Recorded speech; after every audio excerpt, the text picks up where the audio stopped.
Is Tomb Raider good for casual gaming? Yes, yes it is. This is by far the most casual game I've ever played. Normal mode is actually incredibly easy that I don't know what easy mode is for. Full disclaimer, I played this with a mod called Tomb Raider Enhanced Graphic 2020 at nexusmods by AriQNF123. I'll post the link below. And yeah, I'll be showing you what it's like with and without a mod, or at least with the mod and with the mod turned off in this gameplay. So yeah, throughout the game I've played it with the enhanced graphic mod.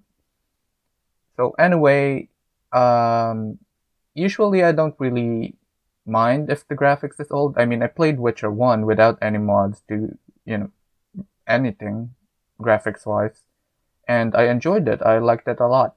I played this with a mod because going in, I knew that this game, the Tomb Raider games, are very cinematic in their appeal. That's why I do consider it one of the most casual games out there.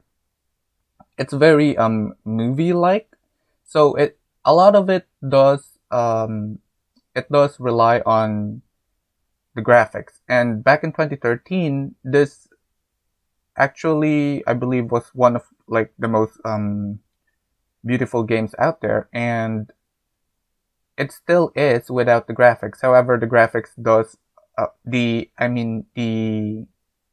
enhanced graphic mod does, you know, really bring it to life much more, and I highly recommend that you play it with this mod.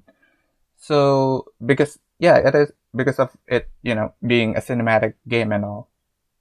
So what can you expect from the game? Well, there are a lot of QTEs, but I wouldn't say a lot. Sorry. There are some QTEs, but it is a 2013 game and it's a 2013 cinematic game, so I think that's forgivable in my opinion. It didn't bother me that much with the number of QTEs. That's so it's fine, and it does look very good.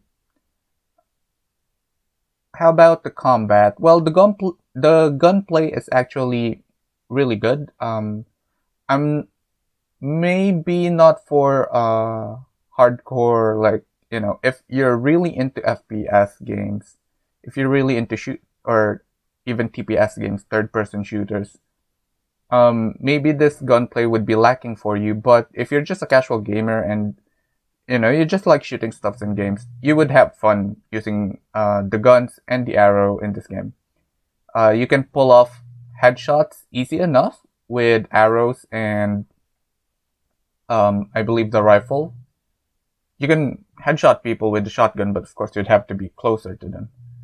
And the pistol, yeah, you can headshot people with the pistol too. It's really fun.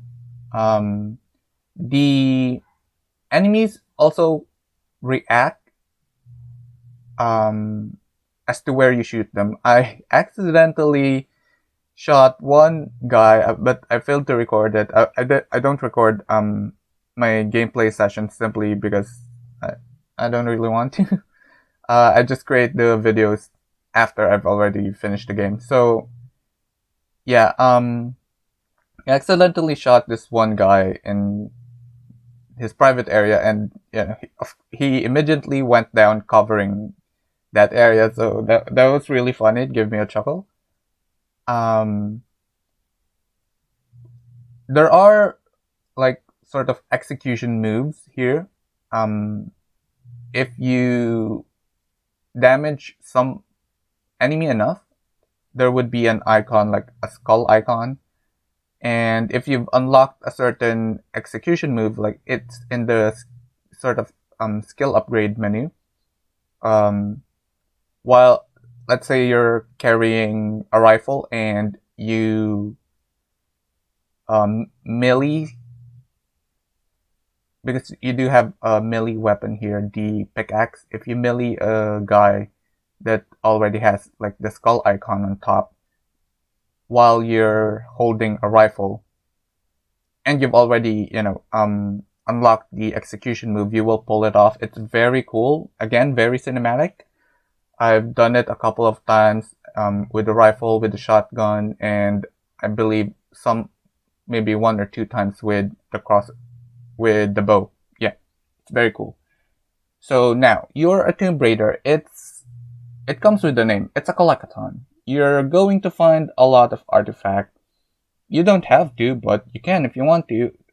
If you're planning to 100% the game, that it would really take you a while. I played the entirety of the game for around 9 hours, and I would say I'm already satisfied. And I'm not really a collector, or I'm not really the type of guy. Even though I really like hard games, I'm not really the type of guy that needs to 100% basically any game. I'm satisfied with finishing the story. I'm satisfied with the great gameplay that it offers. However, one gripe with Tomb Raider 2013, I haven't played the other two yet. I will soon. It's not the QTE. The QTE to me is forgivable because there's not really that many. The problem is the platforming. Now, the platforming in general is good. I like it, and it looks great again. The game really focuses on the visuals and how the movements look, and it's really good in my opinion, even without the mod. The problem with platforming is it feels magnetic. There were jumps, especially in where the jump is really far, like I'm jumping from a higher place to a lower place, or even vice versa, I'm jumping from a lower place to a higher place. The game feels magnetic, where I don't think my character model should have made the jump. I don't think Lara should have reached that edge of the wood that you grab onto, or like the ledge of the stone. I don't think she should have made it in like how I executed the jump, but it felt a lot like the game magnetizes you towards it as long as you press forward enough, in your jump. So that's very, it's quite distracting, and I would say I don't really like it. There's an obvious solution to this in the game where, because it's part of the platforming mechanic, where there is like a wooden bridge that's fallen off and it's painted white, and you can actually jump to that like vertical wood, and then once you're close enough, you can kick yourself upwards.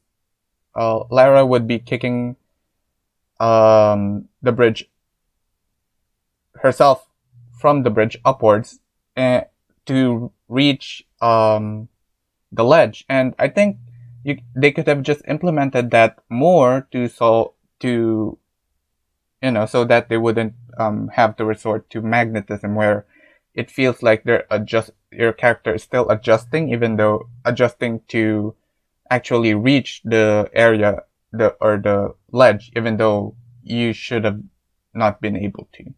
So apart from that, everything in the game is very cinematic. It's a very cool looking game, and it's perfect for casual gaming.